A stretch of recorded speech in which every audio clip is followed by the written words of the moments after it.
રાજ્યમાં નકલી ડોક્ટરોની ભરમાર વચ્ચે હવે સફાઈ કર્મચારી પણ દર્દીઓના આરોગ્ય સાથે ચેડા કરતા હોવાનું સામે આવ્યું છે. સુરત મહાનગરપાલિકા સંચાલિત રાંદેર હેલ્થ સેન્ટરનો એક વિડીયો વાયરલ થયો છે, જેમાં જોઈ શકાય છે કે હેલ્થ સેન્ટરમાં સફાઈ કામ કરતી મહિલા કામદારો જે સફાઈ કામદારો છે તે મહિલા નર્સની સીટ પર બેસીને સગર્ભા મહિલાઓનું ચેકઅપ કરી રહી છે અને બાજુની સીટમાં નર્સ પણ પોતાનું કામ કરી રહી છે. આ વિડીયોમાં સ્પષ્ટ જોઈ શકાય છે.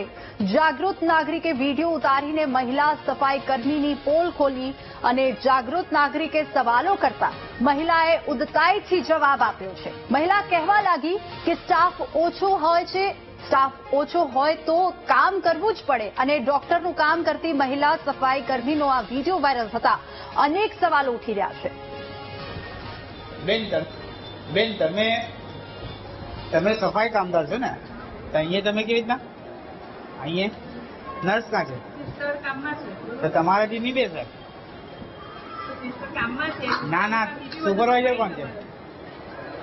કોણ છે?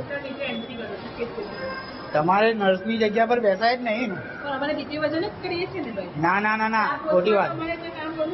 તમારા સુપરવાઇઝરને બોલાવો કે સોહેલભાઈ આવેલા છે. ના, તમે ખોટી જગ્યાએ બેસેલા છો. અહીંયા પ્રેગ્નેન્ટ લેડી આવે છે, તમે કેવી રીતના બેસી ગયા?